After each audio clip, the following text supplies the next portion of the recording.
Stanley Cersei and his wife from Natchez, Mississippi. They pastor New Hope Missionary Baptist Church, and he is a bishop and oversees, I think it's 400-something churches in the world. He's a busy man, travels a lot, but he's with us today, and he's going to minister to us as we get started today.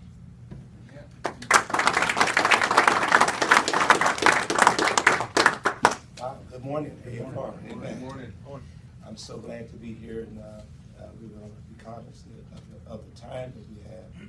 But I'm so glad for Pastor Joseph, to invite me to come.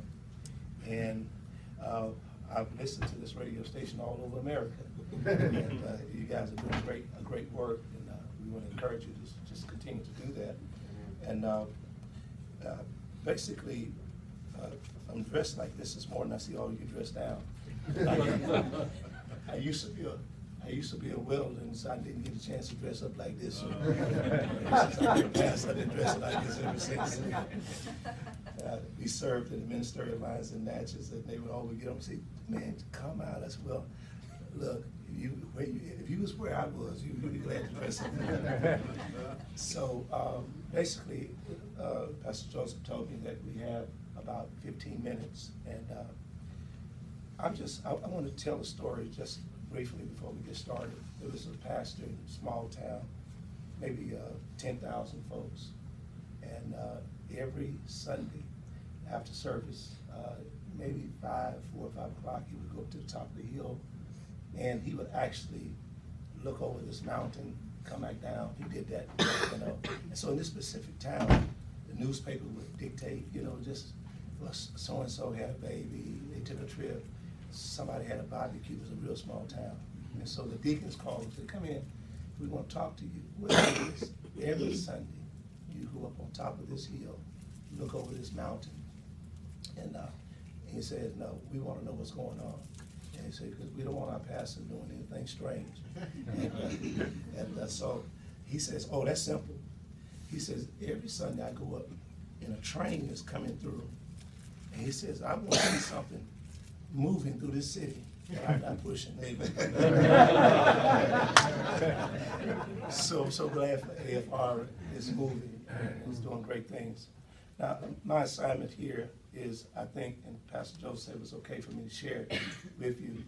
I was a welder in Mobile, Alabama, and I was supervisor in Bender Shipyard, and we would see on ships all over before I went back to missionary school and seminary school.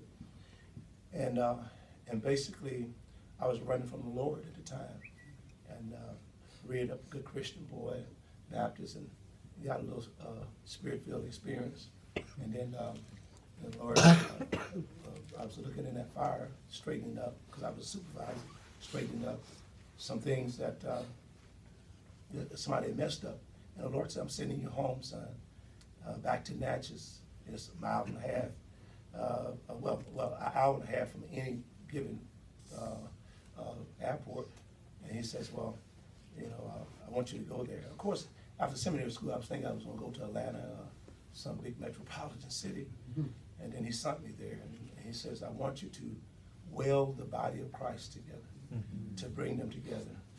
And he says, "And how you fuse the steel together." He says, "I need somebody to look into that and begin to do that." Well, long story short, we went into 3 Bible studies, one in Vicksburg and the other 2 in Natchez. And I was just plugging away in that city, people back into the local community, local churches, aiding the local pastors. And then the Lord, after a certain period of time, told me, say, "Well, open up a church because the people need to be taught a little bit more."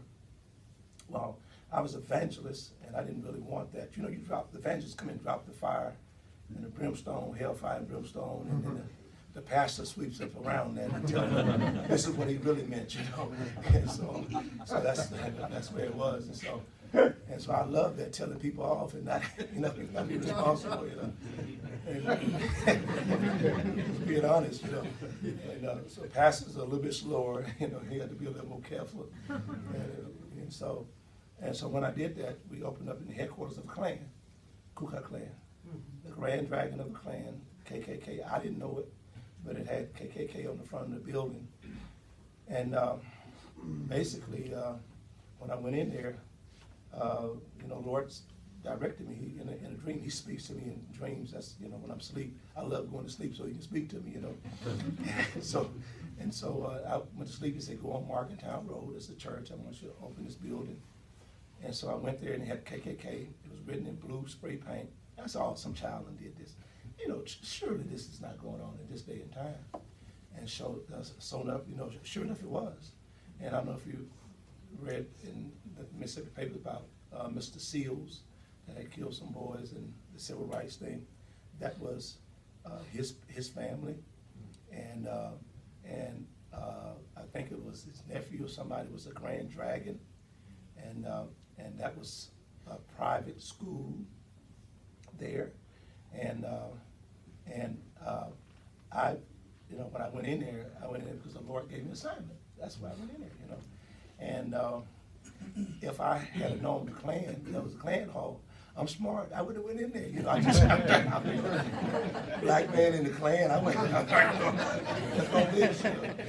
But it was a lady, a Church of God lady, and she had hair from like Bamba, South Dakota, North Dakota.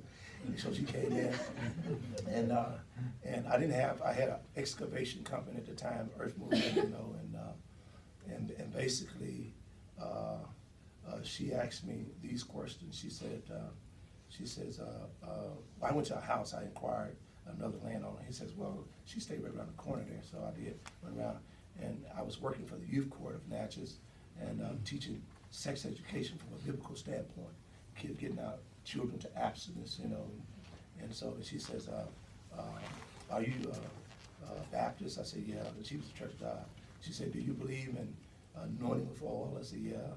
And said, do you believe in speaking in tongues? I said, well, yeah, I believe it. And she said, do you believe in casting out demons? I said, as often as I can. Do you want to rent the building, And she said, yeah. But little did I know she had stretched her hands, and she had asked for an African-American pastor, Baptist.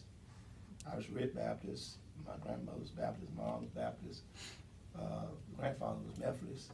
And I fell into a Pentecostal church and had Pentecostal experience one day. And so she had prayed for it, and I came up. And so, make a long story short, from there we grew 1,100 people, and then within a year's time. Wow. And then we built a $3.5 million facility, and the Lord just branched us out to a fellowship. It was a interdenominational fellowship. But by that time, I had about 20 churches that had committed to me. I didn't ask them, and so these guys seen me out there, and they said, "Hey, you out here bootlegging?"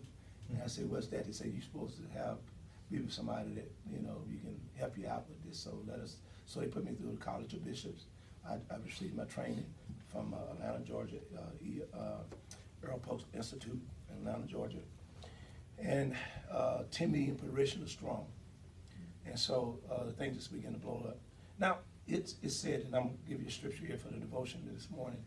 It said scientifically, I heard a heart surgeon said, if you take out two hearts and put them together and pull them out, and if they can beat, one beating on the down and one beating on the up, if you touch them together, they'll beat on the same beat. Mm-hmm. Wow.